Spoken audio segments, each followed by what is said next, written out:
Several ordinances that have come to my attention as well as the attention of other council members. And the first one that I'd like us to talk about are the one that deals with council meetings, when our council meetings are going to be held. We discussed this at our previous council meeting that we had. And I know that we passed an ordinance in 2020, but when I went to the Muni Code, I wasn't able to find that one, so I printed out what I found on the Muni Code and have copies for you. So if you kindly take a look at that, let me know if we need to add any language to it. I deleted the pre-council meetings, but maybe April, you can guide me on this. If we could add some language that kind of covers us in case we want to have a council meeting, if we've got several items that we want to discuss prior to conducting the business of the city. A work session. A work session. You got a copy of that? I can get you one. It's- It's very short. You're welcome.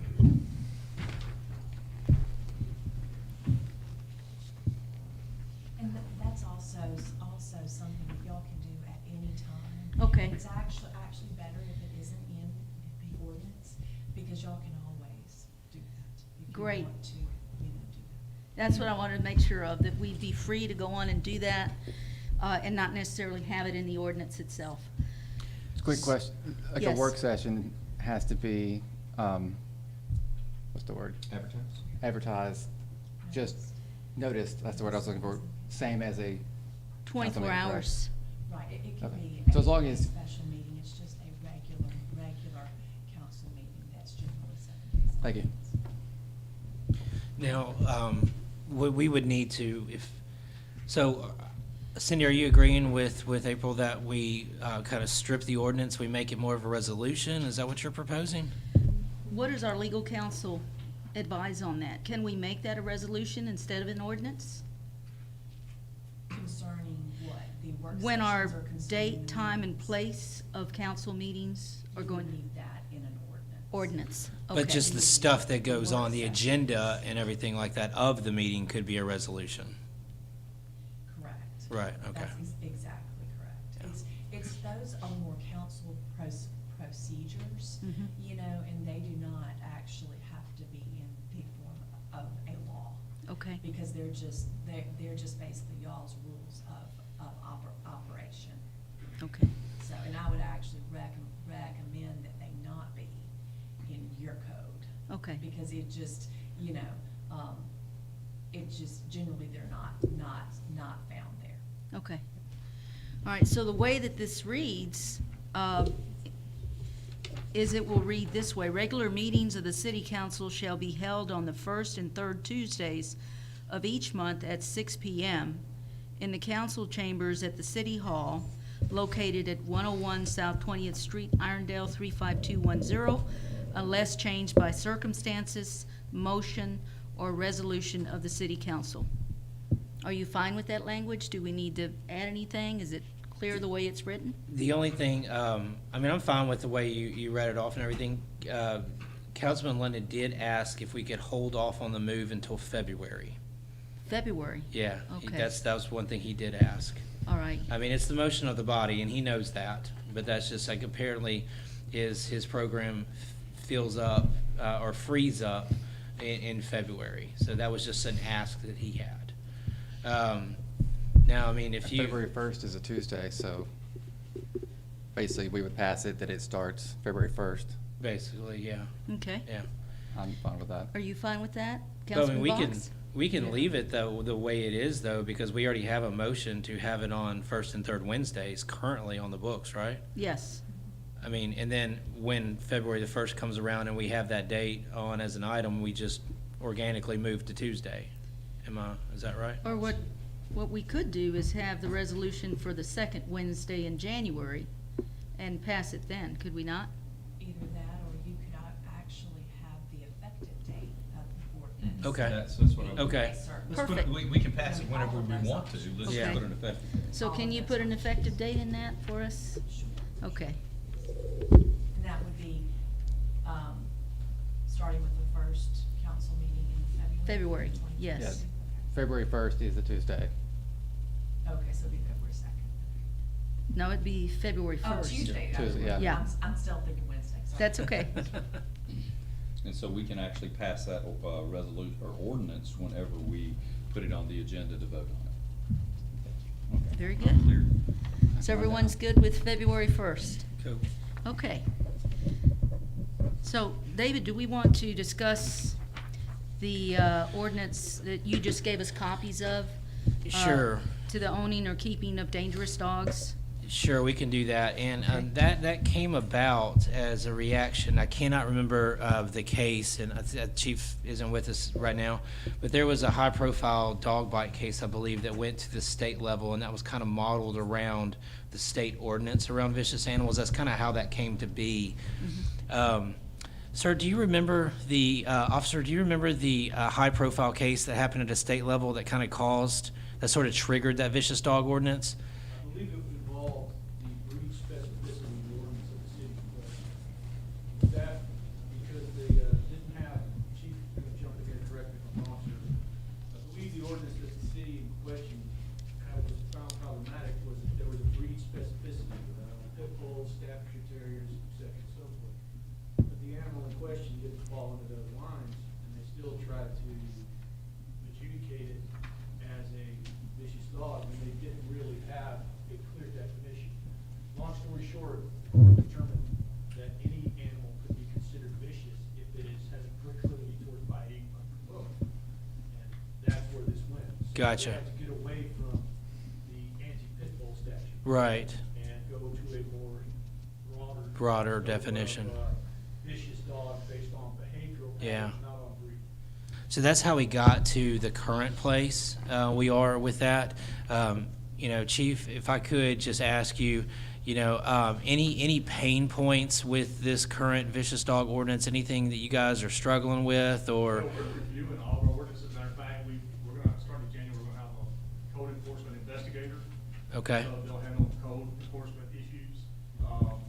So we started a couple of weeks ago going through ordinances to see what was enforceable, how it was to be enforced, how it's worded. So we're in the process of doing that now. Okay. So, there are some that need to be adjusted, amended, or done away with. Right. So, but there are other ordinances, not just animal related, but other ordinances that need to be probably addressed. Got you. I just wanted to kind of talk about the existing ordinance for just a second there and Okay. just see what pain points they had. It looks like they're looking through that. As far as the tethering, Birmingham just recently passed one and everything.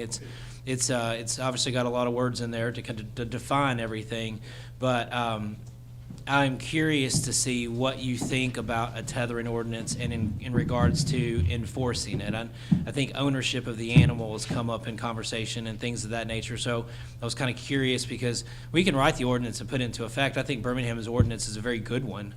But I wanted to, if you can't enforce it, then what difference does it make? Right. We normally follow state law. Yes, sir. If there's a question, but we also get input from animal control. And basically, animal control says that they have to have shelter and water. But you can't always prove they hadn't already eaten all their food.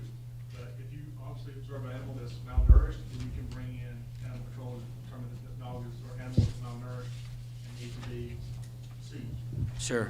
So we normally work with animal control on those type of matters. We can have our own ordinance. I mean, something that's enforceable, but it's something we need to look at to make sure with our attorneys that it is enforceable. It doesn't go against anything with state law. But like I said, we normally follow the guidelines from animal control, and again, it's shelter, and water. Perfect. Do you, going from a tether to a shuttle type situation, I mean, do you see any pain points in enforcing that, or anything that's kind of coming to mind as far as how that would be doable, difficult, anything like that? I mean, at this point, not without looking at something. Okay. It's difficult to say, but I would probably get something together and then obviously have our attorneys look at it, but also get with animal control to make sure that the violating animal laws are not going to be, is going to be something we can enforce as well. Gotcha. Okay. Yeah, and one thing that was brought up, and I think you might have mentioned this, David, if my memory serves me correctly, was we have some instances where you've got disabled people that aren't actually able to stand with the pet, and so this is why they go on and tie them, go inside for about 5-10 minutes, and then they come out. Could we make some exceptions in that to cover these kinds of instances? I mean, again, it would be something that we just didn't have, let legal look at to make sure that it's something that's enforceable. All right. That that's- doesn't violate any kind of disability laws or anything like that. I think that would be tough, because you would basically have to be there to know when they put the dog out. Okay. And then to know if you're talking 5 minutes, 10 minutes, somebody would always argue with you and say, well, I just put her out five minutes ago. Okay. And then it would be, pretty official. I think there's. Well, officer discretion would play a part in that. If he got there and found out some of it, he could, say that, okay, yeah, I know that Aunt Susie's 86 years old, so she probably did just put her outside. So I think the ordinance needs to be straightforward, very clean, very clear cut as to this is what will happen if this is what's going on. But then, doesn't the officer have some discretion on scene, the Yeah, investigating that's officer? Okay, good. But we try to make sure we're gonna follow the guidance of the ordinance or the state law, that we can, it's something that's enforceable for us, or, so we just don't wanna put the city in a situation where we try to enforce something that's not there for us to enforce. Yes, sir. Okay, thank you. Okay. So there is, legal was nice enough to draw up a draft for us, so we'll get that, they'll get that out to all of us and everything like that, so we can further review it. Great. Thank you so much. Thank you. Do we have any other discussion on the ordinance with dangerous dogs or tethering? Can we go back to the first, topic of the council Yes. procedures? Yes. Councilman Spivey had talked briefly about changing it over from an ordinance to a resolution. Mhm. Is that something that the city council would be interested in doing? Or, were we just wanting to change the day of the meeting? I don't understand why we couldn't just change the day of the meeting, why we would have to have an ordinance that actually does it. Because it's in your ordinance, Mhm. so you will change that. I mean, that would be the way that you would change it to Tuesdays. But whenever Councilman Spivey talked, he was talking about looking back at the procedures that are set up in the actual ordinance, which talks about, the pre-meetings and all of that. And y'all had mentioned possibly taking that down to where it was a procedure of the city council versus a law. And so I was just wanting to just kind of circle back to Mhm. that, to see if y'all wanted to consider changing that one section of the code to where it does not have the force of Okay. law. I think the best way that we can consider that is if you could get us what's currently in place so that we can take a look at it, and then we can decide, yeah, because we don't have it in front of us. And Yeah. I'd feel more comfortable actually reading the language and Sure. then deciding. The way I understand it is, obviously the date and time has to be law. Right. Therefore an ordinance, but our procedures, we can move the date as it's worded. We can move the date and time around based on a motion of some sort and temporarily affect the law. But as far as our procedures, if we don't go along with the procedures as they're written in the law without some kind of formal motion to deviate from the ordinance, we're technically kind of breaking the law by not doing it exactly as it's spelled out. So it's a little rigid as an ordinance, whereas if it was a resolution, it would be easier and less complicated to deviate from the existing procedures. That's the way I understand it. That, to me, would be more effective. Well, and just as an example as to what's currently in the ordinance, Mhm. there is a pre-council meeting section, there is a special meeting section, and all of those, like the special meetings would be governed by state law, you would just have to give notice. And then you've got, a presiding officer, you have attendance, you have an agenda, and then you have an order of your business, in the agenda. And so many of those things shouldn't be law. You know, they should just be more procedure that y'all as a city council have adopted for the conducting of your business. So the seated council at that time during that election cycle, during that Can service be. cycle? It actually can be, or if the next council that comes in, if they like them, they can keep them. You know, but they can always modify if they wanted to do things differently. So resolution, change the date and time, and then, I'm sorry, ordinance to change the date and time, and then repeal the procedural language from the ordinance, and then move that, modernize it with our current procedures in the form of a resolution. That's what I'm hearing, right? Well, y'all could do that at two separate points. We could do the Right. ordinance first, just to change your meeting date. And then that would give you time to look at the current ordinance of Right. their procedures. And you could always come back again and actually repeal that ordinance. Okay. And then, you know, Replace it with a follow new one. behind it with a resolution. If you could get us the language, we can take a look at it? Sure. Yeah, okay. That sounds good. I like it. All right. So we've covered the council meetings, procedures as well, and we've covered the dangerous dogs and pets, in particular tethering. The other thing that I wanted us to discuss, because I've had several calls, and in attending the council meetings, it's been an ongoing discussion, but there's never been any action, and that's the parking of cars on the front yards in residential neighborhoods. And one of the major concerns that I've been hearing from constituents and non-constituents is that it's a safety issue. What you've got is you've got a car that's parked in the front, you've got kids that are playing in the front, and then they just all of a sudden come out onto the street, and someone's coming, and it's a potential fatality, if not a serious injury to the child. And so this is why I think it's something that we need to really address, because we've got a safety issue here, and I'm wondering if there are any laws that can enable us to come up with an ordinance that would address this issue of safety.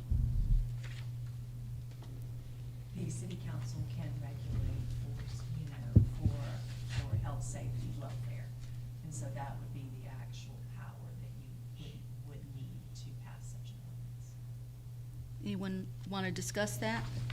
Yeah, I've had a couple of individuals when you shared the agenda for the meeting, and then also shared it on District 4, that are a little concerned with the council stepping into the use of people's private property. I get that. People should have some type of autonomy on their own private property. And what I see in here, it looks like 72 hours. So this is not looking like I'm pulling it in from work that afternoon and I'm pulling out in the morning.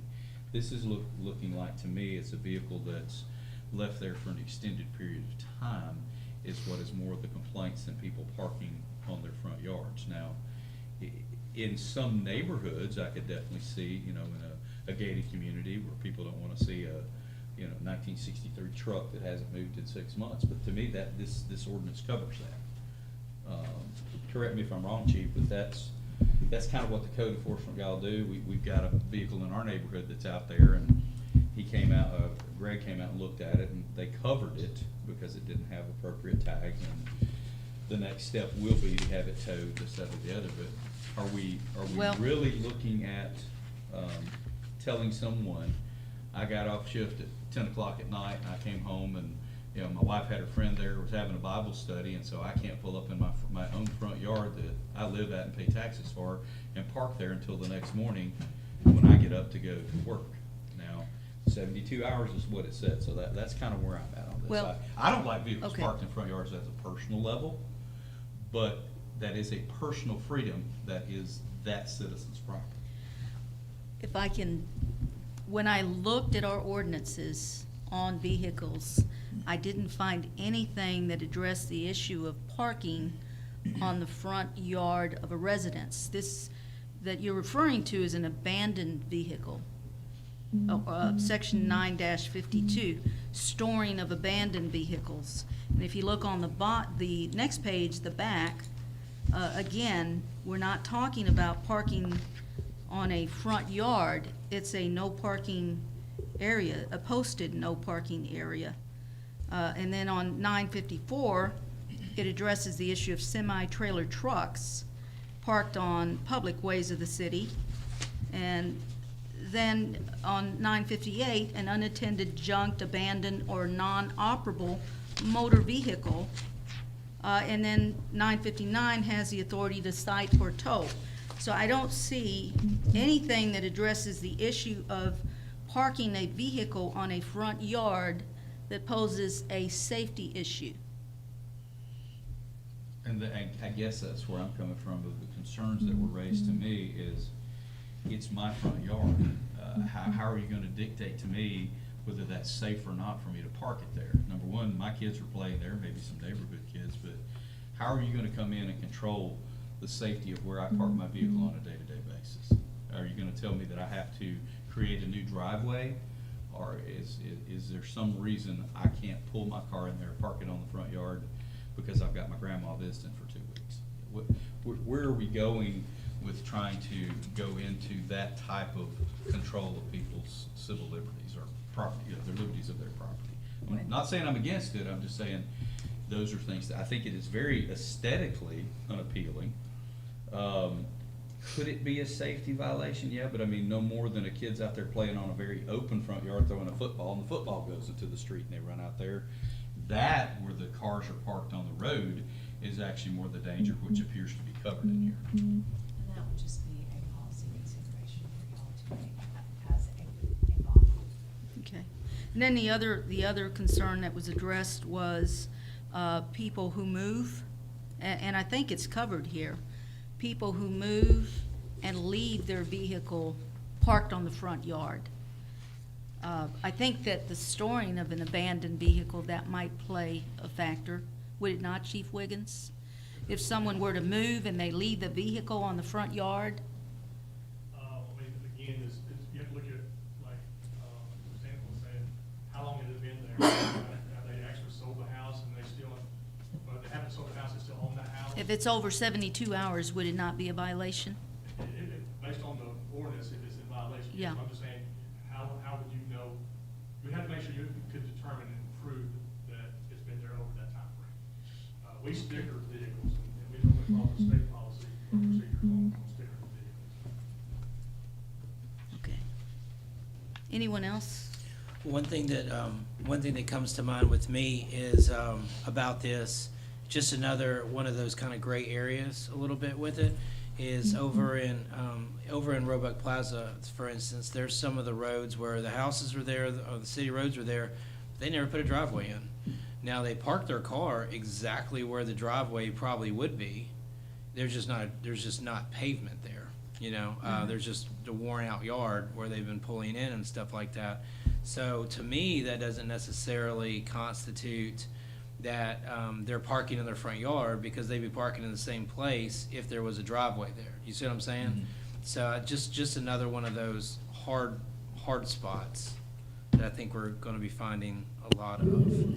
I think the safety and I certainly respect people's rights and their private property, but if you leave that vehicle for months and you've got kids that are playing there, that's what worries me, is Yeah. that. Okay. Okay, I can see overnight, you know, you leave it up to the officer to make that call. But I cannot see 3 months, 4 months, 5 months, 1 month, leaving it on the front yard. That's a safety issue. Can I say something? Yes. The biggest complaint that I've received about cars parking is in the yard is when people actually have a driveway, they don't park in the driveway, but they park the car right in front of the door where there's no driveway. Ah, Those are the complaints that I've received, and aesthetically, does it look good? No. If you have a driveway, why you can't park your car in the driveway as nothing is in the driveway? I really have to ask them that, but the biggest complaint I've received is for parking in the yard is that people are parking in the yard, but they can park in the driveway, but they still pull their car up to the entrance of the to their house. Right. So that's what the complaint that I've, not so much that people are parking in the yard, don't have driveways, don't have a concrete driveway. Because I've had someone to come to me and say, well, hey, you need to make the police officers enforce people not being able to park in their yards. I said, well, if you can go to the ordinances and show me where that's in there, then I can get them to enforce it. But right now, we don't have anything to be able to do that. And if you don't like it, I mean, you just don't like it, but I can't go and have Police Chief Wiggins to enforce something that we don't have on the books to enforce. But that's been the biggest deal. I know it happens in Holiday Gardens. I know it happens in, Robert, in your neighborhood, what's that, Amber Hill Road? Yes. Up in that area, because a lot of people up there don't even have driveways. Well, a lot of them too, being elderly. They park It's in. easier for them to park right in front of their front door and go in because maybe their garage is too packed and they can't get through it, but Right. who knows? And I agree with you, it's totally aesthetically doesn't look good for the city. But then once again, that, we don't know that person's individual circumstance. We don't. So how are we going to, now, if we put it in there that the officer has discretion, that the officer can go up there and say, okay, yeah, this is parked in front of the thing, can you tell me why you did this? Well, yeah, I had a heavy whatever to get unloaded, and I hurt my knee yesterday and can't walk, so do we need to really have ordinances? Well, I wanted to point out the history to you all, just so this is not the first time that this has come before the council. Right. Oh, yeah, I've heard. It came here before the talk about it council, I already. can't remember what term it was, but it came before the council. The council actually had an ordinance drawn up to enforce it. Right before they got ready to vote on it, they couldn't agree, so they started putting all these different stipulations that if you can go to your doctor and have them to fill out a form to say why you can't do that, then you gotta bring it before the city council, and the city council would determine if you can park in your front yard or not. We'll take a list of everybody. It was just so many different variations that they came up with when they tried to create the ordinance, that it finally got to the point where they didn't create the ordinance. So that's kind of like the history, behind this parking in the yard deal. And there are some people out there that really have this, I guess you could say, this fetish about not wanting people to be able to do it. But that's kind of like, this is not the first time that this has come up about people being able to park in the yard. But the problem is when people park up to the front door and they have a driveway, but then they'll put the car, almost where they can just get out of the car and hit the steps and kind of walk into the So can we come up with a compromise to have the ordinance to specify, if you have a driveway and you're parking it in the front, that's a violation. And you leave the officer to make that call, they have that discretion. But in the case of Roebuck and things, that they don't have the driveway. So it's not going that way. And again, we're talking about safety issue here. Yeah, I understand your underlying point. Can we do that? I'll be honest with you, I have an issue with that because using that officer discretion, why did you give me a ticket? And didn't give somebody else, yeah. So you kind of open up a door for a lot of complaints. It needs to be, there's discretion for an officer, but it needs to be kind of, not necessarily a wide open area. It needs to Right. kind of narrow what that discretion is. Well, once again. Well, if they have a driveway and they're parking up front, I think that's pretty clear. But again, like someone mentioned, it was raining and my mom was staying with me. She, we start parked here so we get her inside, and I haven't had a chance to get back out there to move it yet. And now I've got a ticket because the ordinance says it. Why are we engaging in that type of invasion of people's privacy? Yeah, I don't think we can Well, legislate someone's front yard. It's not so much a No. privacy that people are saying, Robert. They're not talking about privacy. They're not talking about it's unbecoming, doesn't look good. They're talking about safety issue here. How is it a safety issue? You when have the car's kids parked playing in the of it? front, We have and they're kids behind playing the in car. front When the car's not. In my moving. neighborhood, it's the Sorry. cars in the road that's the Yeah, issue. I would see the cars in the road as a huge safety And it's issue. on both sides in a lot of places. But kids are playing in the yard whether there's a car there or not. And it depends on the size of the yard. If the ball goes in the road, the kid's going after the ball. whether there's a car blocking someone's view or not, and somebody driving down the road shouldn't be looking over here to see if a car's parked in front of a house. They should be looking at the road and hopefully see the kids. And not speeding If and you not have running stop another signs. example of a safety issue of a car That's, parked that's in the front. issue that people were talking about. Okay, and I respect their thoughts that way, but once again, I still think that's a pretty big step for a municipality to come out and tell somebody, hey, you can't, park your car. Now, if we wanted to say your car can't stay parked in front of your door for 72 hours and modify it as we have here in 952, okay, I could see that. But then again, once again, well, I've been sick, I pulled up there and unloaded the groceries and I ate a bad piece of beef and I was sick for 3 days and couldn't move it. So I just don't think we have any business legislating what people can do in their front yards with as far as parking a car for their ease of their repose at their castle when they're home. The 72-hour That's just- thing was gonna be my recommendation on that as well, since, or a time frame of some sort, because I can understand things happen, but yeah, it shouldn't be allowed to stay there in that front yard forever by any means. Chief, Especially how if much they have a work is that working- gonna put on officers, stickering a car that's in somebody's front yard? Usually we'll do a little sticker, put the time frame on there. We've been sending notifications, via mail also, and, we take a picture of the sticker on there, so sometimes people try to remove it, and we know when it was placed on there. Mhm.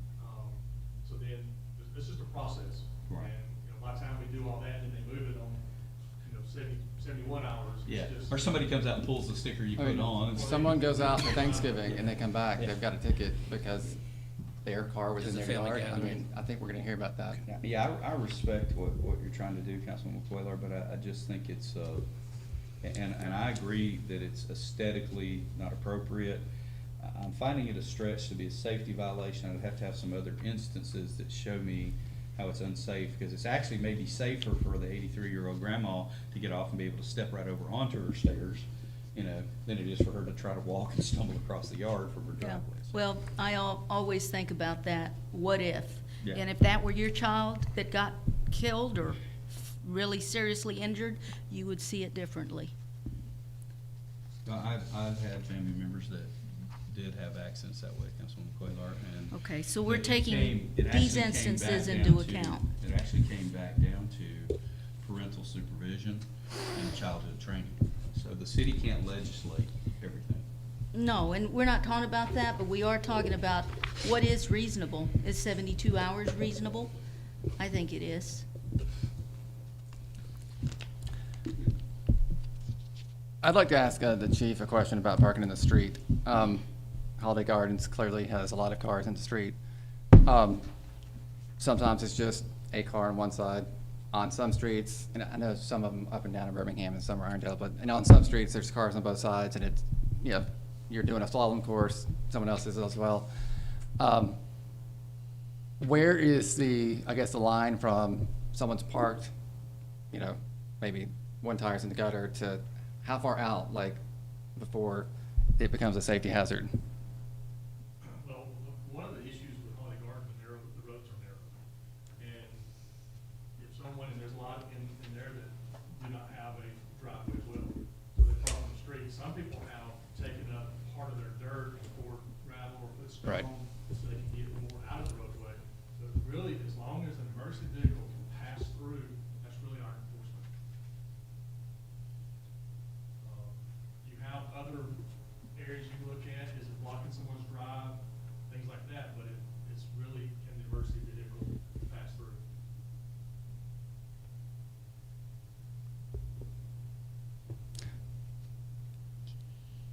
Question Nope. kind of following up to that, Chief, would be, if the vehicle that is parked there, quote unquote, in front of my house, and it is a little more sticking out to the yard, and we can't locate because they're visiting 3 houses down, is there I guess call the officers, have them come down, look at it, try to locate the person and tow If it's blocking the it? roadway, it can be towed for blocking the So roadway. we don't have to actually jump through any complete hoops or anything like that, we can tow it for blocking the roadway.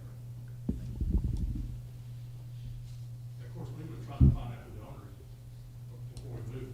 Right. Because sometimes you have someone broken down on the roadway, and they're sticking out in the lane a little bit too much, and it creates a traffic hazard. So if they got their hazards on, we'll try to find somebody with a payphone or something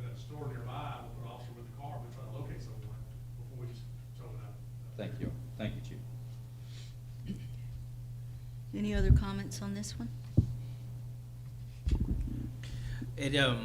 Something I was just reading this, I guess it's been a while since I've read it, same storing of abandoned vehicles on public streets. I kind of laughed at this a little bit, just for my own personal situation, whether motorized or propelled by another vehicle, any type upon the public street, alleys, or right-of-ways within the city for a period not in excess of 72 hours after the initial 72 hours, yada, yada. I sat here and I was like, wow, over here in Old Irondale, like, I don't have a driveway, I don't have an alley. I go on vacation and take one car and leave my truck in front of my house. Have I technically abandoned my truck? Well, we follow the state, which is 10 days. Okay. That's all I'm saying. Some of our codes and ordinances kind of conflict with the state, so we'll follow the state if there's a situation like that where there's two different guidelines on it. Yeah. We'll follow the state. And the reason being is because, like you're talking about, things like that. Yeah. And we do a notification, we send a certified letter. Right. To have to move, because there are situations where you may be gone. Yeah. In the hospital, but Yeah. But yeah, there are circumstances that, as long as it's not a traffic hazard, then we'll try to work through the situation. Right. Copy. Thank you, So sir. I could see that, Councilman Coyle, or a 10-day moratorium. If somebody's car's parked in front of their door 10 days consecutively, then we send a letter that, Okay. look, you need to move your car, and oh, by the way, we suggest you park your car in the driveway, blah, blah, blah. Okay. But I think 72 hours is a little, for an operable vehicle, 72 hours is a little bit, Chief, he just proposed 10 days. I'm sorry? He proposed 10 days, parking in the front yard, Councilman Box. I don't know if you heard him, but, I'm sorry, I didn't. no, Chief Okay. said that was the state statute, so Yeah. why wouldn't we follow that? well, I agree. It's a start. I could work with that. April? Now, that's on abandoned vehicles, not necessarily just a Okay. state thing. That's on abandoned vehicles. Oh, so it's not on operable It has to vehicles? be inoperable, no current tag, things like that. Oh. We've enforced other ordinances where people have been selling cars that they're driving. They have, basically a parking lot full of cars in their yard, trying to sell cars. So we've enforced those under other ordinances. Yes. Gotcha. But it has to be inoperable for those 10 days because, no tag, flat tire, blocks, things like that. It's not Gotcha. just because it's sitting there for 10 days. It has to be inoperable. I see. So, I mean, so I've got that a Jeep doesn't that sits actually in my solve your driveway issue. Yeah. All the time, and I hardly ever drive unless the weather's nice, so.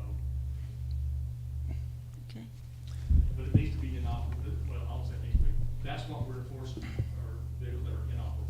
Is there anything at the state level that addresses the issue of parking a car in the front of your yard when you have a driveway where it can be I have to go look and parked? see. I don't recall anything, mostly the state ordinance or state laws that I've seen are things that are dealing with emergency passage, for vehicles, emergency vehicles, Mhm. that are a hazard for, like blind spot, creating blind spots. Yes.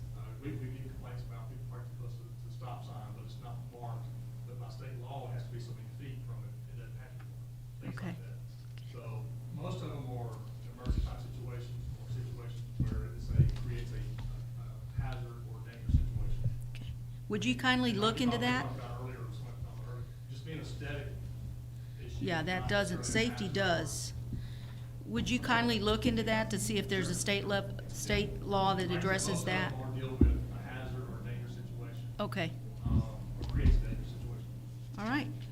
Anyone else have comments on that? I have back to parking in the street.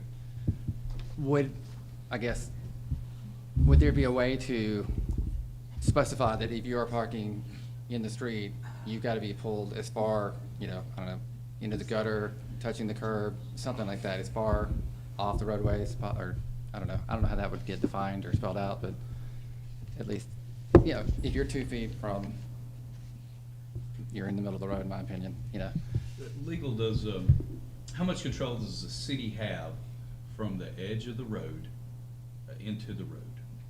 Does it extend one way or the other? Where I'm coming from is, on a lot of streets, you got the yellow lines parked. Let's just adjust our yellow line. If you want to park, you have to be between the yellow line and your yard. If that's something that you guys are passionate about and want to try to solve an issue, yes, it's gonna cost us some money. Another reason for looking at the increase in the mills coming up.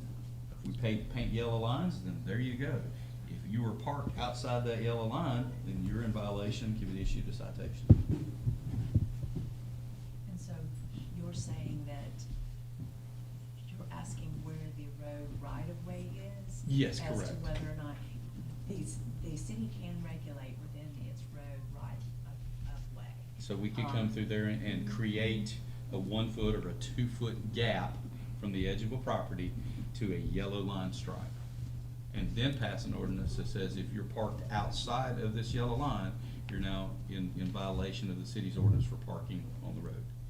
The only concern that I would see there is if you're parked in your driveway, you would technically be parked on the other side of the yellow line.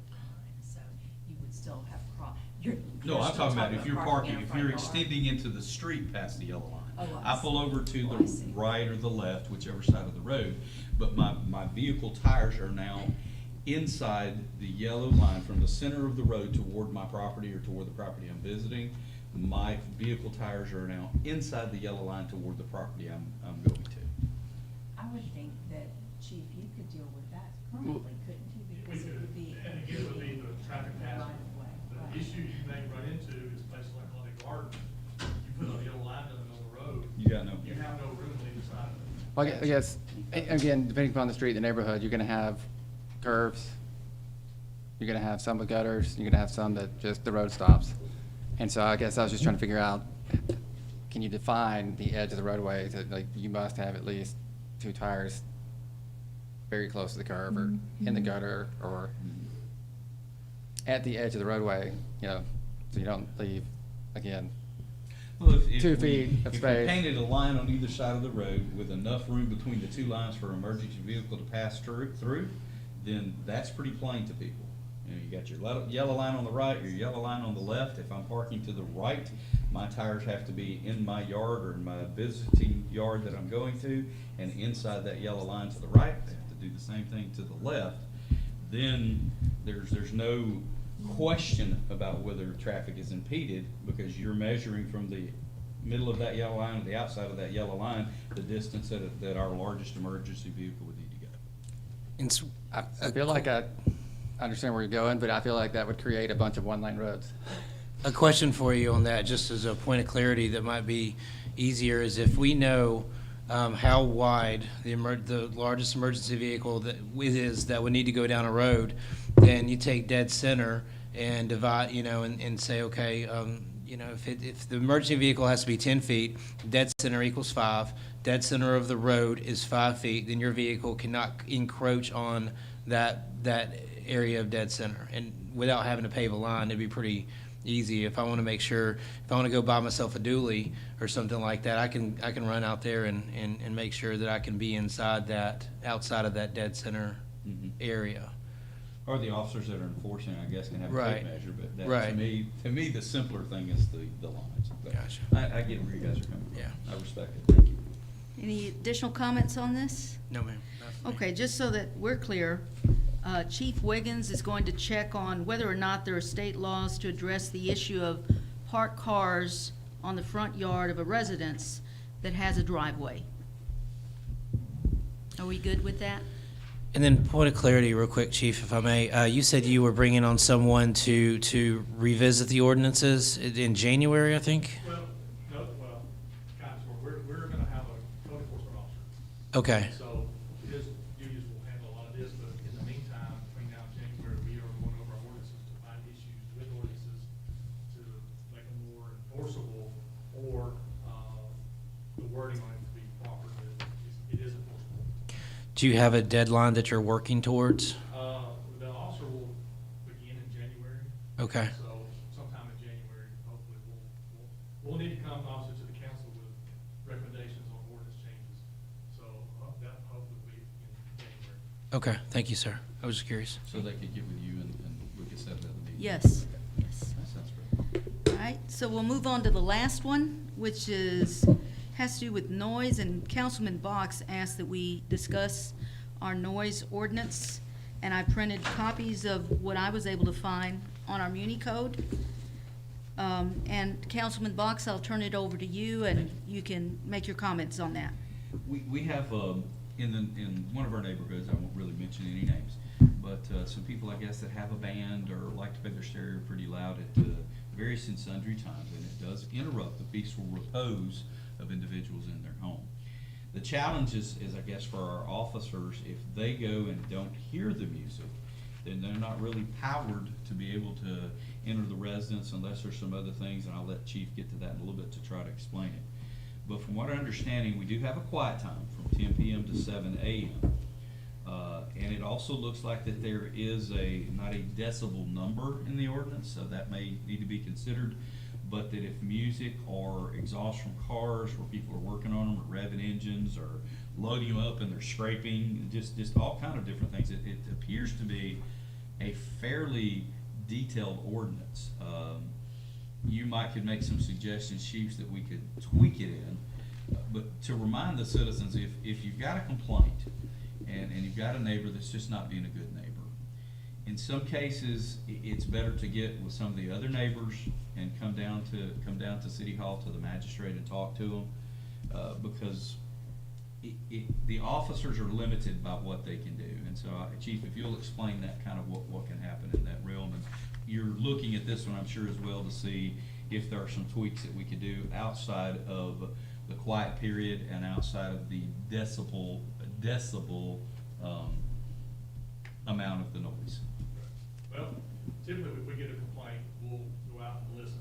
We always document, do an incident report, things like that, if we receive a complaint, because if we continue to get complaints, we want to summons them to court based on the multiple complaints. But we will issue, if we don't witness it, we'll issue, we get like 2 complaints, we'll go there and issue a copy of the ordinance, let them know, hey, we received some complaints, here's a copy of the ordinance so you're aware of it. We still can't cite them, but if we've done that, we continue complaints, then we can summons them to court based on the complaints we received.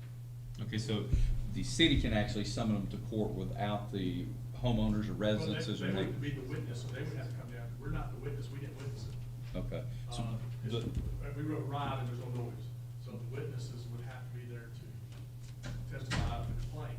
We Right. would only be kind of the issuing of the summons. But the city would issue the summons for it without the Yeah, we've person done it having to come before. to the magistrate? Right, we've done it before. Okay, thank you. Would anyone else like to make comments on that? Seems pretty straightforward.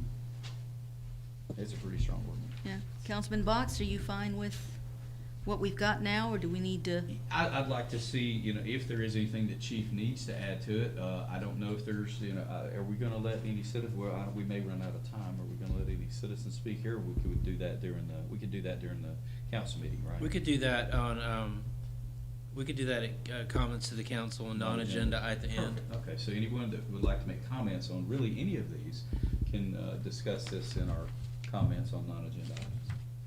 Thank you, Steve. You're welcome. Councilman Clerk, Okay. thank you. We did pets already? Yeah, we covered the pets. Yes. So, gentlemen, we have no other ordinances unless anyone else would like to discuss one. I'd like a motion to adjourn the meeting. Motion to adjourn. Second. All in favor? Aye. Aye. Motion passes. Habits.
Thanks, sir. We're going to go ahead and call our meeting to order tonight. Thank you for joining us. Councilwoman Cuellar, if you would be so kind. Let us pray. Father, we gather together this evening to first of all give you thanks and praise for the many blessings that you bestow upon our city, that you bestow upon us and our families and extended families. And Lord, at this time, we take time out to ask that you lead and guide us as we have discussions on the various items on our agenda. And we pray that your Holy Spirit would enable us to be prudent in all that we do and make decisions that are going to be the best decisions for our city and its citizens. We ask this in Jesus' name. Amen. Amen. I pledge allegiance to the flag Of the United States of America and to the republic for which it stands, one nation under God, indivisible, with liberty and justice for all.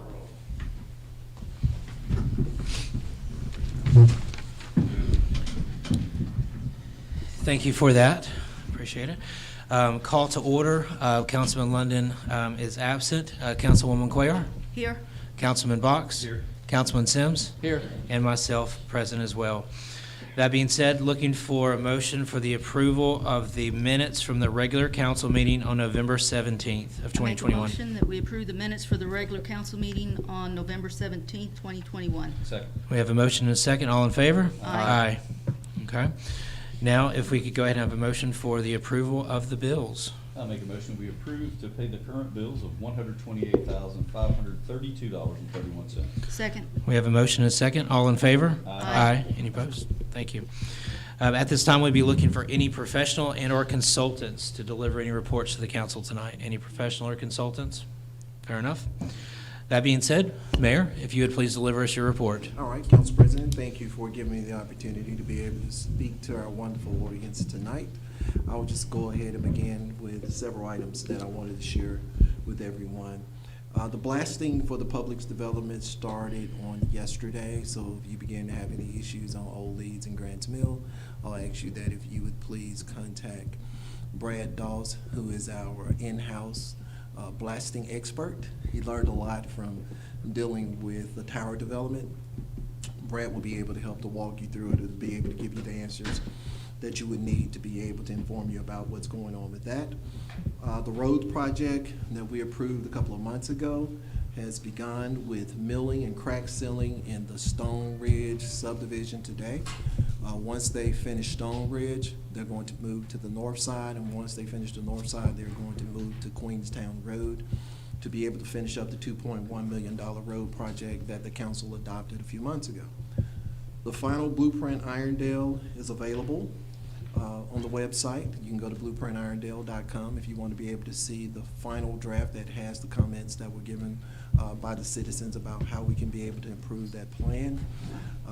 The plan will be hopefully adopted by the P&Z on the 16th of December, and once it's adopted by the P&Z, it'll be brought to the council, the first council meeting in January, to give the council the opportunity to be able to adopt it and to be in line with it as well. I have some good news. About a few months ago, we put together a financial team because we wanted to go to the market and to be able to refund some of our bond issues. We had an interview with S&P a couple of weeks ago. It was on a Friday. This interview was about 10 minutes. They said this is one of the shortest interviews that they've had in a while. But if you know anything about going for these refunding interviews, the shorter the interview, the better you'll be. They looked at the city finances and said that we were in impeccable shape. And we ended with, I received a letter on today, and the city still maintains their AA rating. So we're looking to refund some issues. Hopefully we'll bring those resolutions and ordinances to the council on the next council meeting. Right now, the market is swinging in our favor. We want COVID, the Omicron variant that is out there now. We wanted to stay in South Africa, but it's driving down the yields on bonds. So hopefully it'll stay down for a little bit until we can refund these bond issues to be able to bring close to $1 million into the coffers for the city of Irondale, to be able to do some things for our citizens. Also, the Grants Mill widening road project the bids were open on the 23rd for Jefferson County. The winners for the bid was Wright Brothers Construction. The cost of this project currently is $14,275,815.46. They are currently reviewing the bids to make sure that the bids meet the specs that was put in the bid proposal, and hopefully by January they will be awarding the bid to begin the construction on Grants Mill. I know that it's been a long time. I mean, when I was on the council, we got an 8-trip award to be able to do this for $8.6 million. After 8 years, the cost is $14 million. So things do go up over time. On December the 3rd, the city of Irondale is having a tree lighting event in front of City Hall. If you came in today, if you got a chance, if the lights were shining over there on the other side, you will see that we have a 20-foot tree, Christmas tree that's outside. It's a Douglas fir. It was imported from North Carolina. It will be decorated on tomorrow, so we're looking forward to lighting that on Friday. We're looking for individuals that can sing. So if we got any singers out in the audience that want to sing Christmas carols and be a part of that and drink cocoa and coffee, we invite you to come to that event. Then on the next day, we're having Christmas at the Caboose. It's going to be from 1 to 5. It's going to be in front of City Hall. And they have all kind of treats planned for you on that day as well. There are going to be food trucks and several different things that are going on. So we want to encourage you to be able to come out on December the 4th to be able to participate in Christmas at the Caboose. On Sunday, the message with the mayor to be able to close out the year, I am going to be interviewed by our fire chief, Josh McDaniel. So that should be a treat because he is a jokester. So I don't know what to expect when we embark upon this interview, but I will tell you that it will be interesting. Trash Amnesty is in its final week, December the 6th through December the 9th for District 1. And finally, I had the opportunity today to read The Night Before Christmas at Grantswood Community School. And I also took a special guest with me. And the kids really wanted to see the special guest more than they wanted to hear the mayor read The Night Before Christmas. So I have access to the North Pole. So I called the North Pole on Tuesday to see if I could get Santa to roll with me at the elementary school. And Santa was available to be able to do that. And our own Councilman Box went with me to the community school. He was a hit. All the kindergartners and the first graders, they loved him. And one of the funniest things, when they were asked for these very expensive items, and I'll let him tell you all during his report, but he has a certain disclaimer that he gives the kids, basically saying, it's up to your parents to be able to buy this if you really wanted to be able to have it. So I just want to thank Robert for going with me and being able to entertain the kids. And I think we were so good, we did the first grade, and the kindergarten teachers were jealous, so they wanted to know if we could come by the kindergartens to be able to do that. And you know, Robert and I, we want to entertain the kids, so we entertained the kids, and we had a wonderful morning there at Grantswood Community School. Council President Spivey, that's the end of my report. Thank you for giving me the opportunity to share. Thank you, sir. I appreciate that. At this point, we'd be looking for any reports from our department heads. I know we have a few with us. Any reports? Chief McDaniel. Just the biggest thing, and we'll have this come out probably tomorrow on our Facebook page, but we're going to change up a little bit of how we've traditionally done Santa Claus through the city. When I came here, there was, certain portions of the city that were getting hit with that, and then some portions were not. So we tried to incorporate the whole city, and then we still had people that were upset. But we're going to do this over several nights, evenings. We're going to have Santa lit up on the truck to be able to see him. This is what a lot of places around do. They have several nights throughout a week. So we're going to have maps of what streets, what neighborhoods we're going to be in on what nights of the week. it should be on there by the end of the week, hopefully tomorrow, but by the end of the week at the latest, let people know when we're gonna be coming through with Santa Claus through their neighborhood. So that's kind of a change for this year. We're gonna try that. And maybe everybody will be nice and not naughty on Facebook in the comments, so. You are a smart man, sir. Yes, yes. Any other reports from our department heads? I don't know how you can follow that. Council Okay. President? Yes, Can I yes, just say sir. one thing before we move into our reports? Please. I just wanted to, well, I was gonna ask the audience if we would take maybe 30 seconds of silence for Ms. Ruth Fielding. Ms. Ruth worked here at the city of Irondale. She worked at the Senior Activity Center. She died about a week ago, and they had her funeral last week. But Ms. Ruth was a very sweet lady. She was 87 years old. Every time she saw me, she would hug me. And when we went through the COVID season, because we couldn't hug, she put all of those hugs in the bank and made me hug her after everything was free for us to be able to have contact with each other. So I would just like for us to give a 30 seconds of silence just to be able to remember her and for her contribution that she made to the city. Yes, sir. Moment of silence for 30 seconds to remember this fine young lady.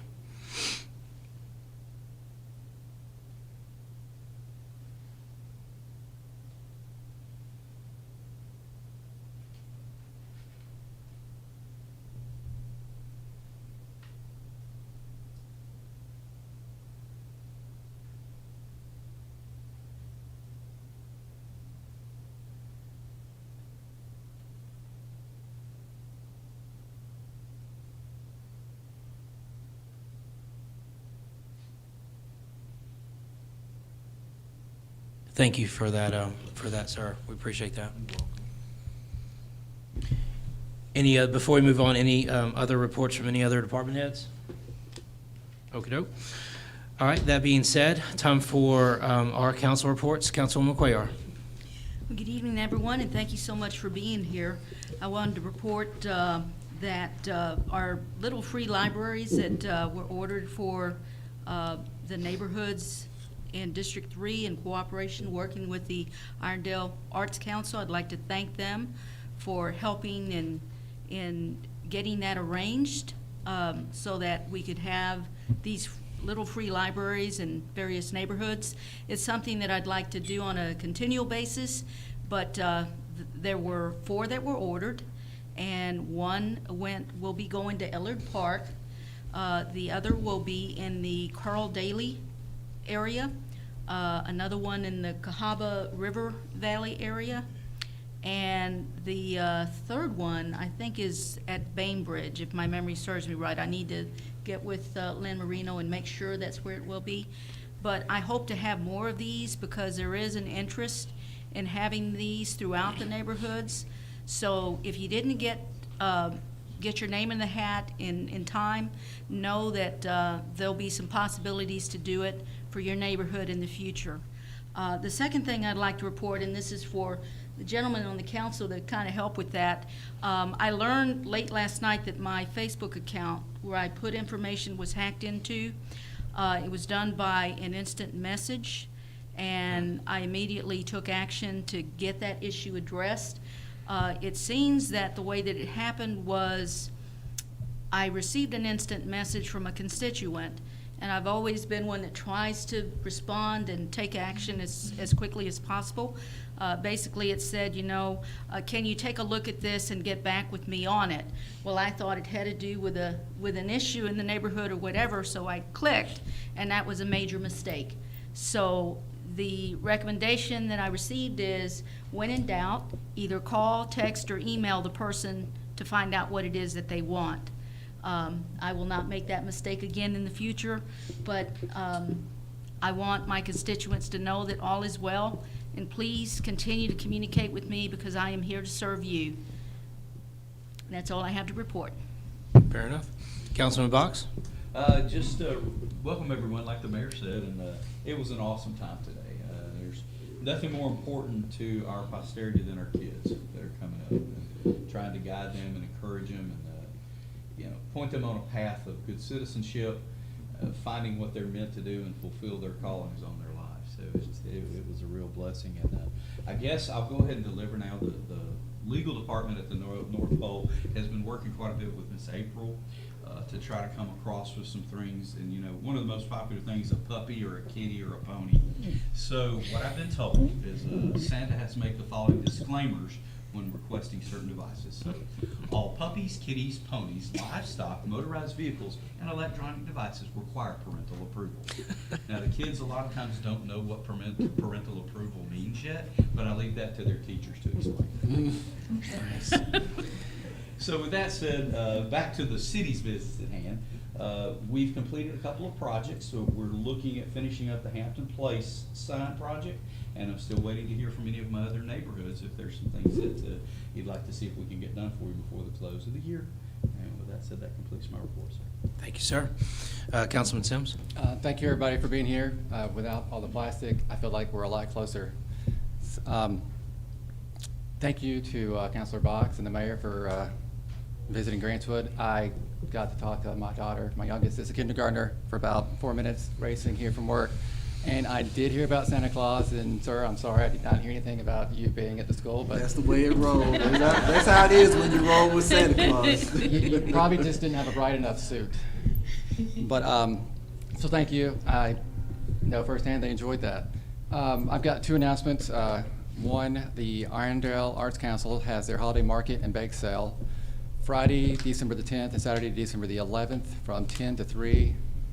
And that's at 7554A Crestwood Boulevard, which is right between the RE store and Dance and Things. And I think it's the same place they've had their stuff every time. Let's see. It's indoors, free admission, and fine crafted art show.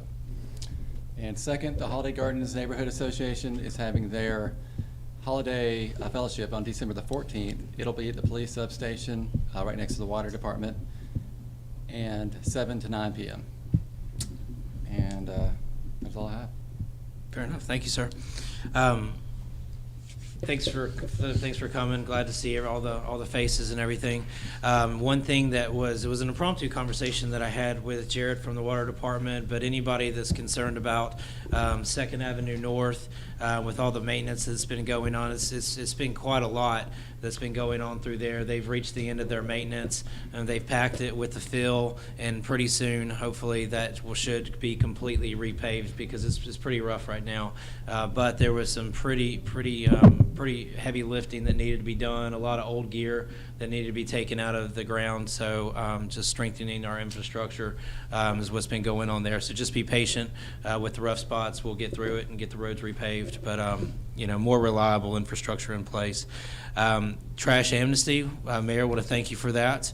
I know my wife put me to work on Sunday, so we were taking full. I think we got a pile in the front and in the back. So looking forward to seeing that not there soon. But I hope everybody's had an opportunity to take advantage of this like we have, and just thank you once again for the opportunity to do that as we continue to change our ordinances and things of that nature of what will be picked up here in the near future. That concludes my report. All right. So now at any time, any reports on of any boards or non-council committees? Exchange? Yes, sir.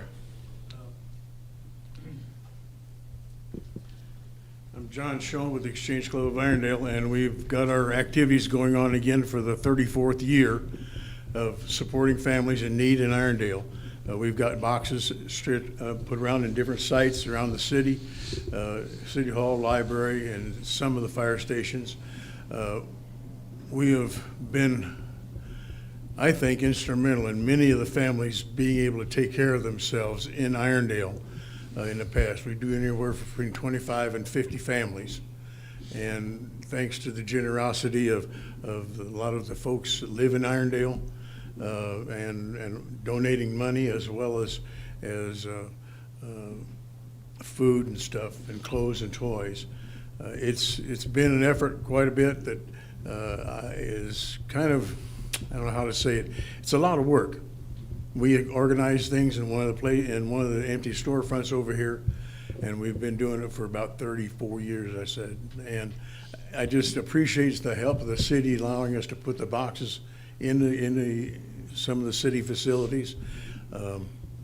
We also are participating in the event on Saturday. We had our One Nation Under God breakfast for veterans at the St. Martin's, which was a great event. We've done a lot of things that don't seem to be getting a whole lot of publication, and it's mainly my fault because I don't have a whole family to help me with Facebook. And that's the source that we seem to be using now to advertise everything. I wish that the city could take advantage of the website that we have and be able to list some of these things on the website as an intimate source for information in Irondale instead of having to rely on Facebook of individual organizations or individuals.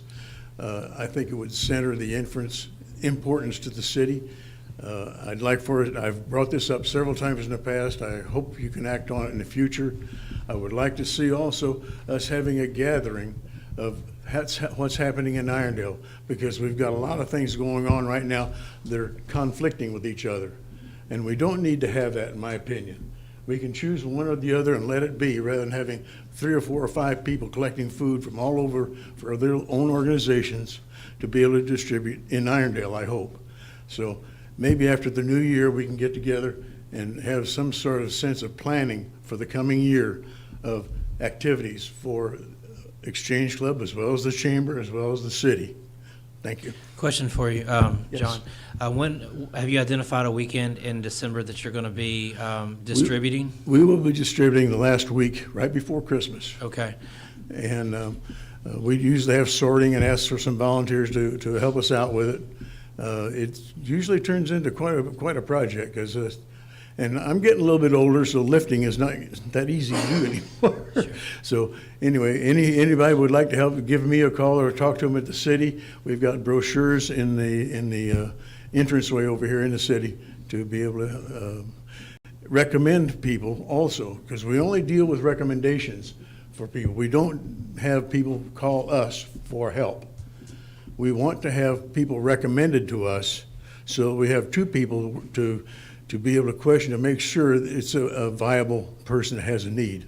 Because we have a lot of people in this city, unfortunately, are just getting in for something free. And I'm not against that, but we'd like to be able to help those that are really in need.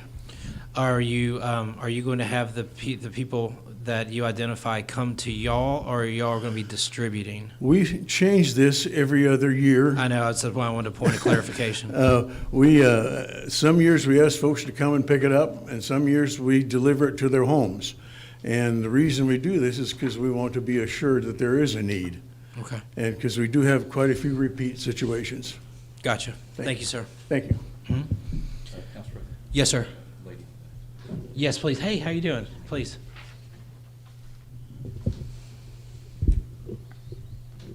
Good afternoon to the council, to the mayor, attorney.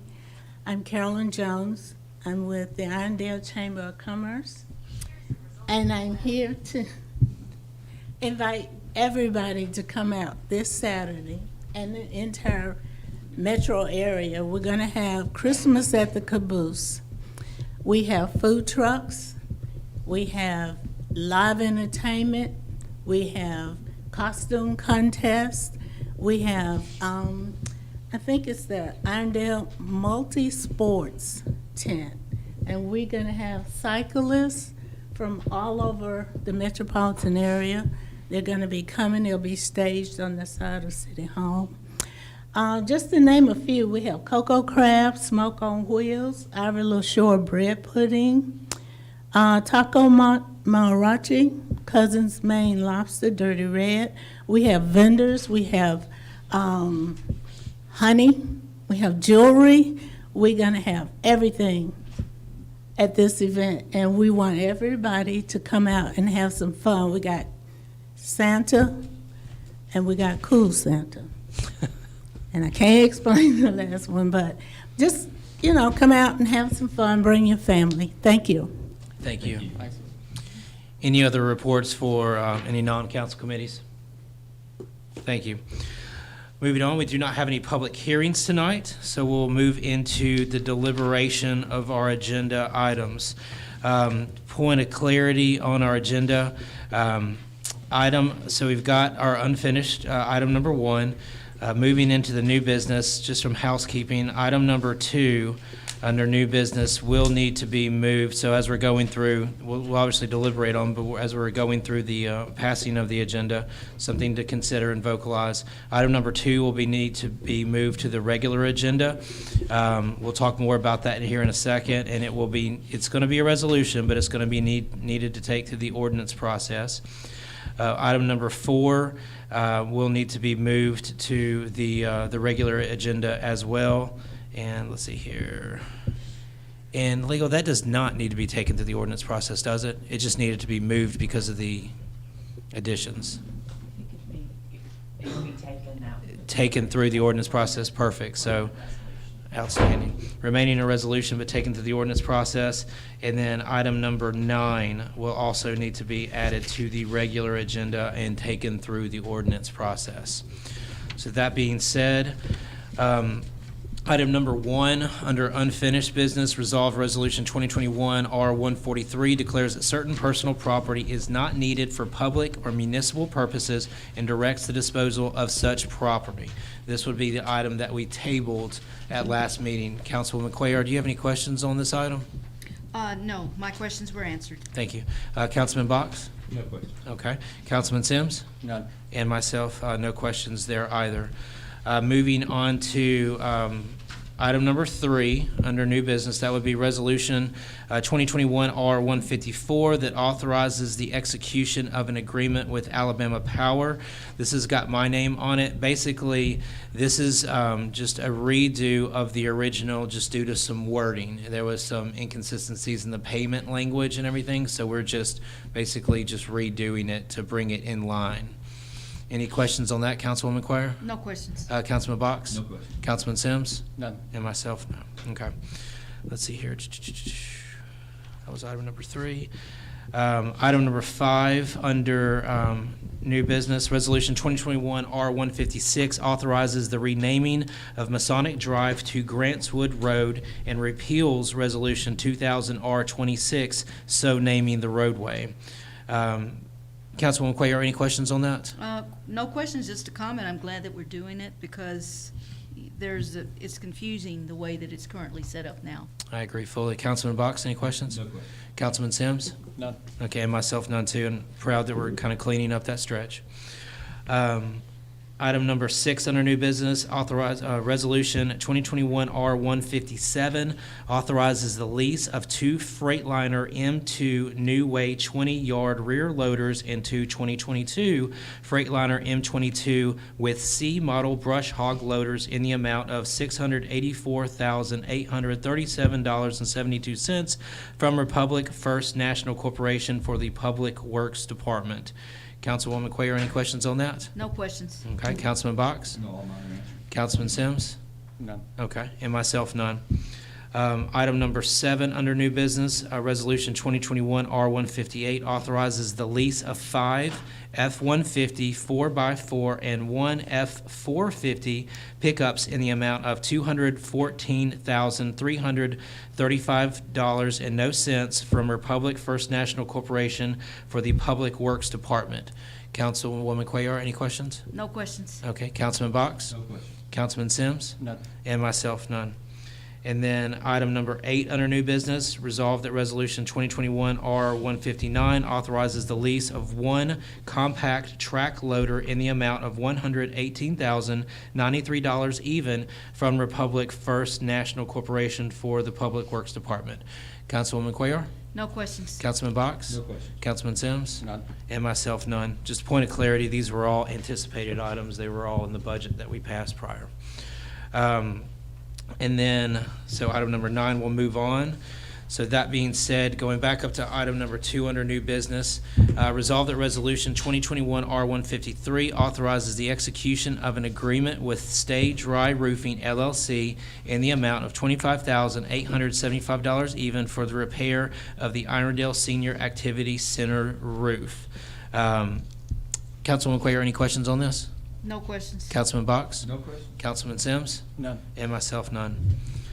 Coming down to item number 4, resolve that Resolution 2021 R155 amends Resolution 2021 R112, which calls for a special election by the electors of the City of Irondale on the question of an increase in ad valorem taxes authorized to be levied in the City of Irondale from the first day of October 2023 until the 30th day of September 2029 for the levy of the additional rate of ad valorem taxation in the amount of 6 mills as assessed value for the general municipal purposes.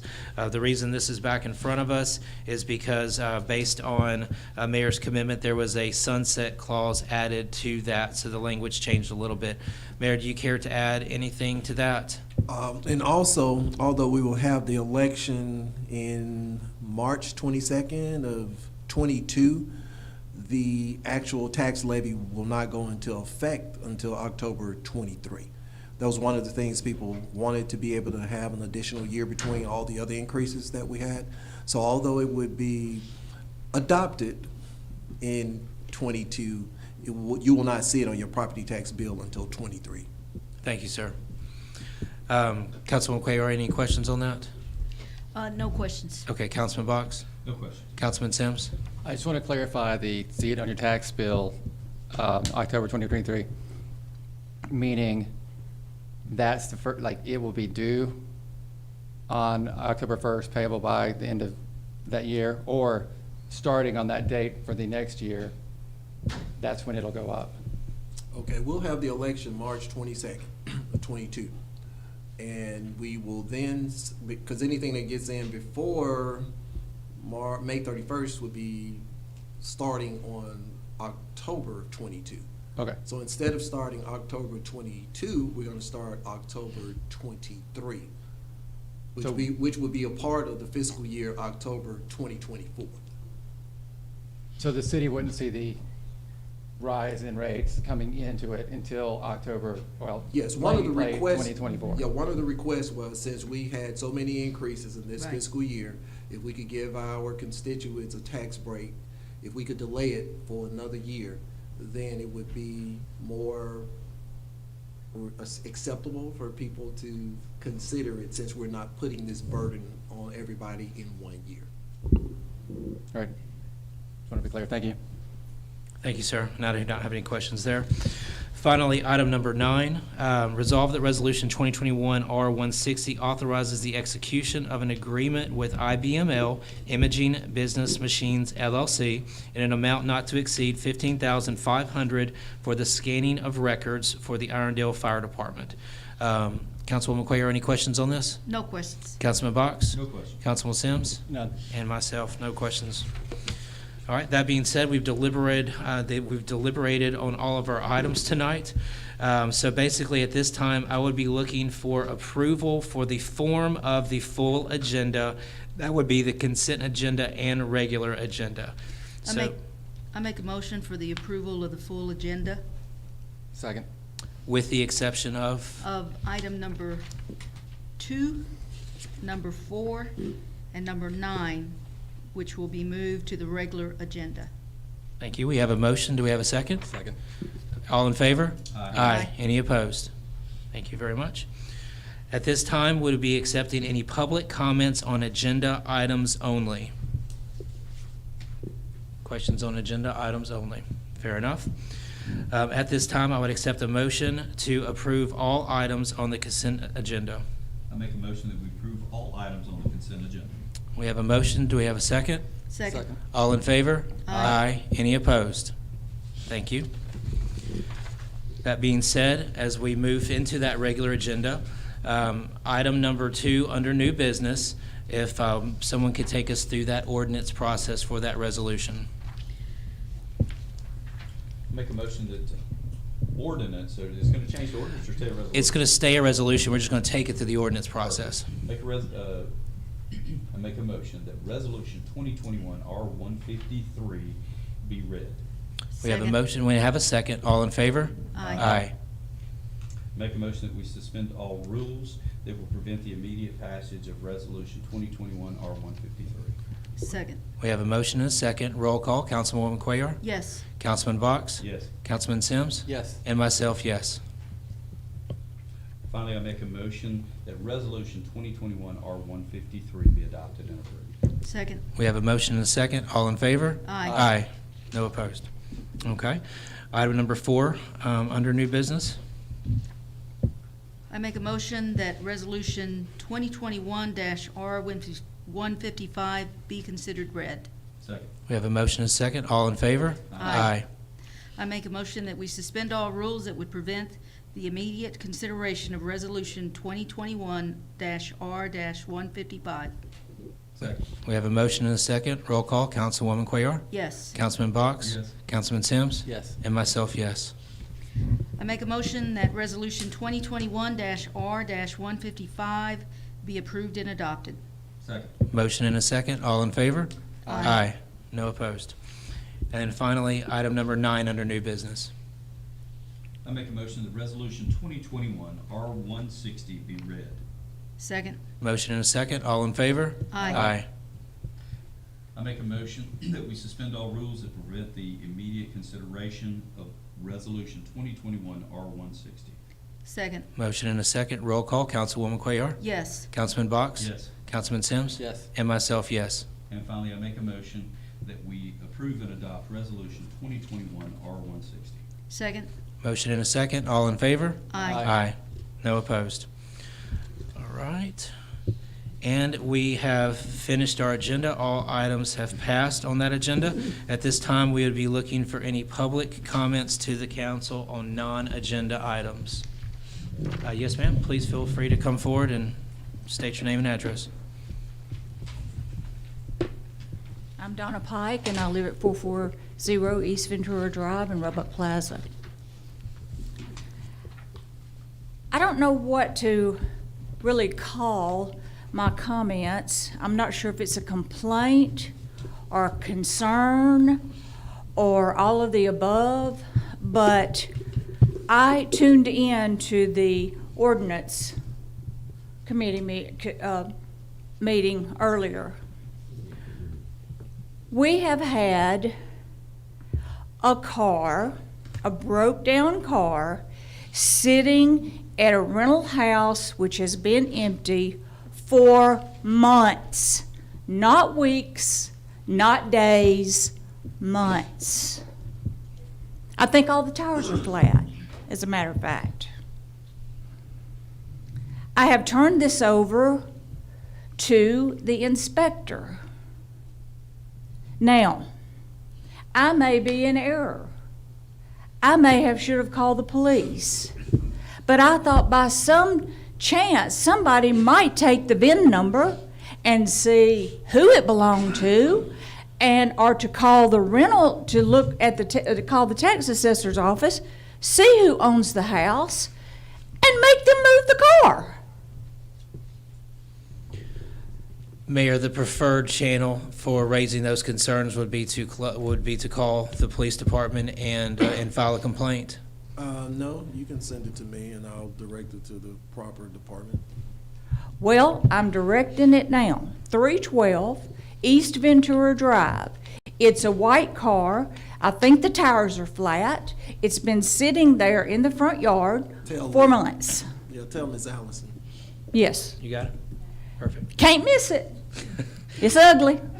Does this cover your comments that you posted online? Yes. Okay, outstanding. Also, I would like to say that in our community, because I've been through this before, our streets are very narrow.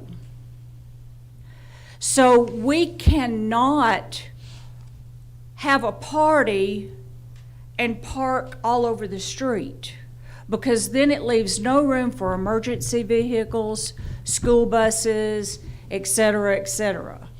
So there may be an occasion where somebody has a lot of company and they park in the front yard.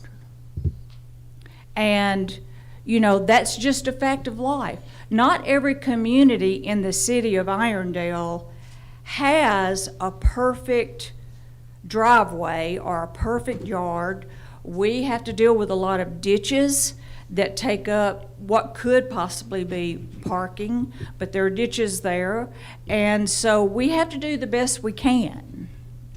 when it comes to parking. And I understand Cindy's comment about, you know, there's a danger when children are playing. Totally get that. I totally get it.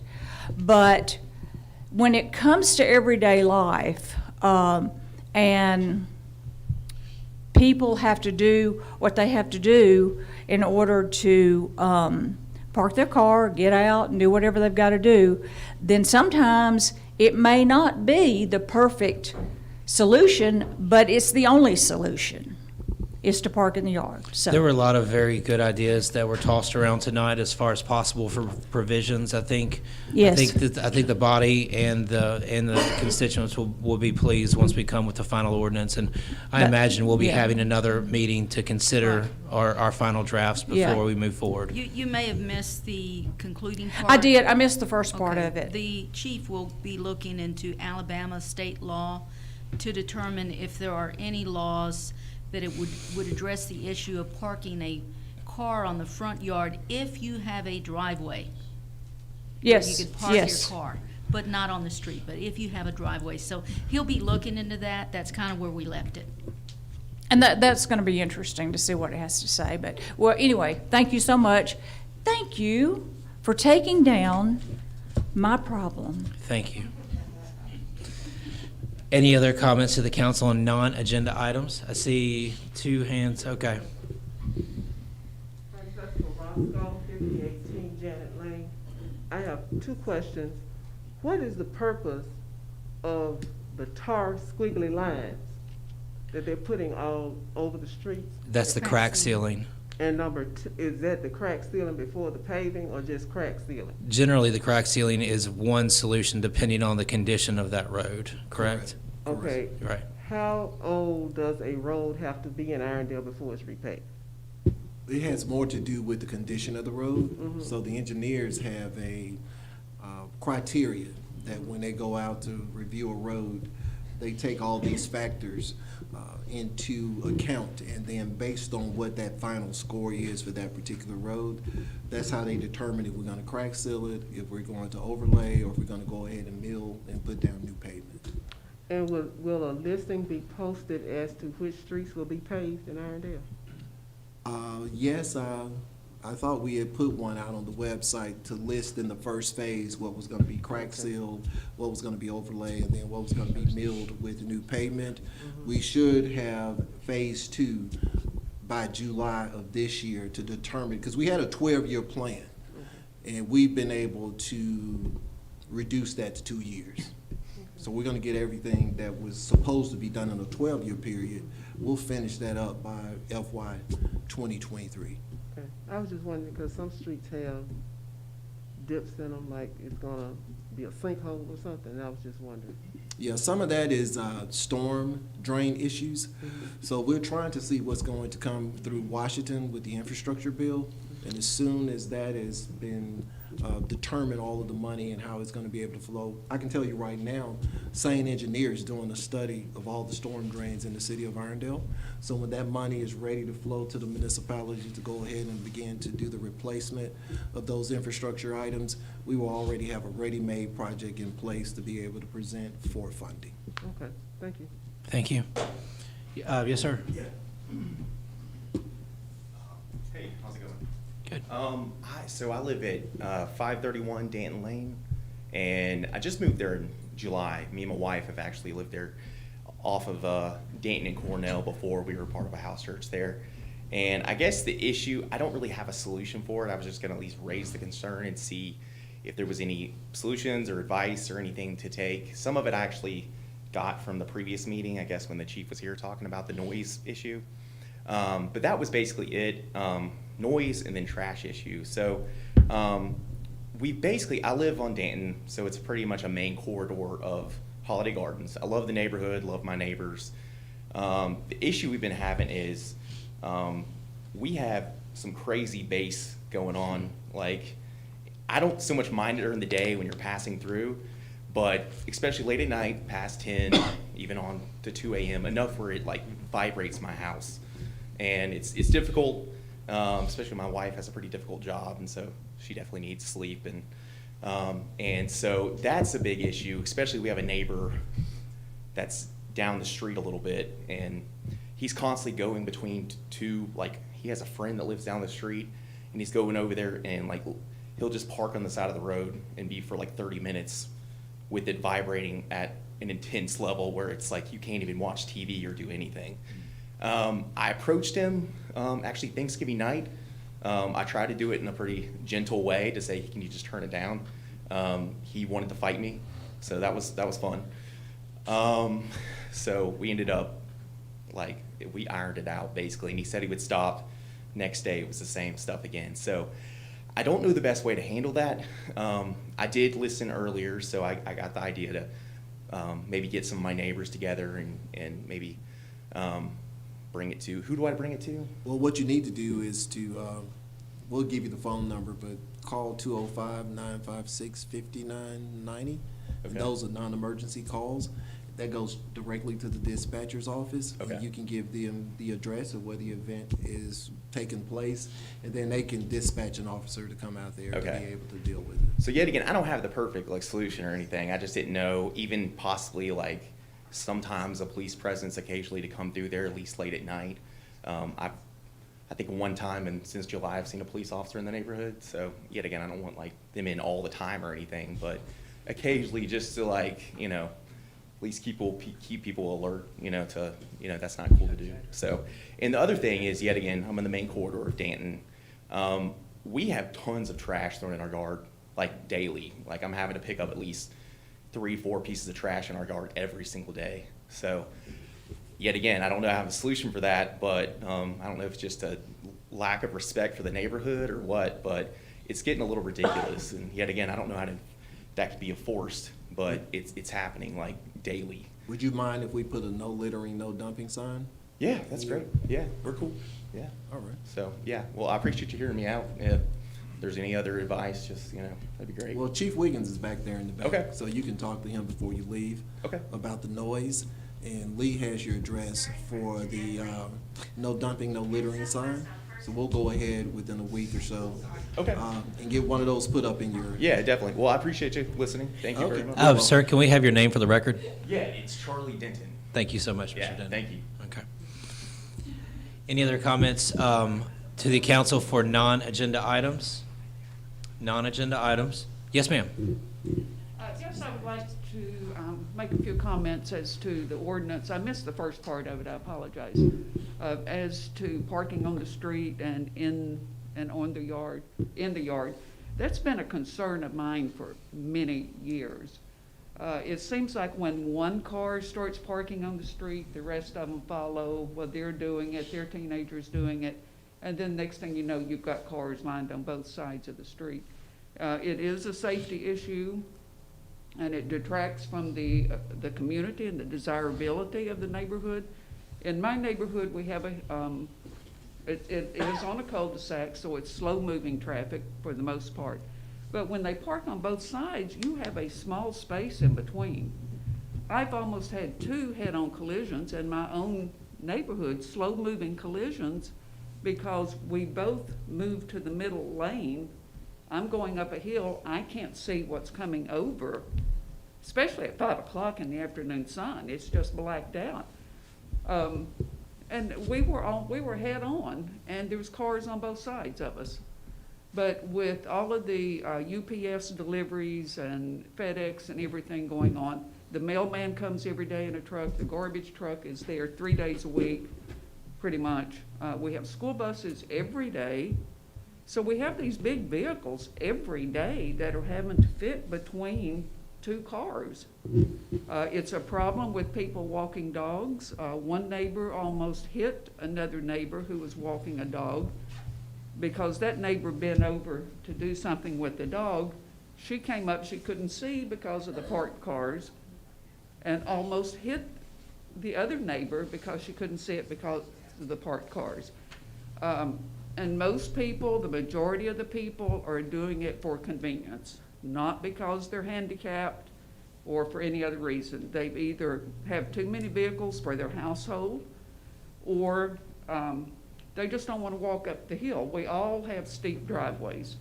So it's more convenient to park in the front and go in the front door. A couple people will drive to the front door. You know, I think there's a way to handle that. Our building codes require that each new home, and this goes back several years, but each new home has to have on-site parking. And the reason that was put into place to have on-site parking is because you can't park, or streets are not parking lots.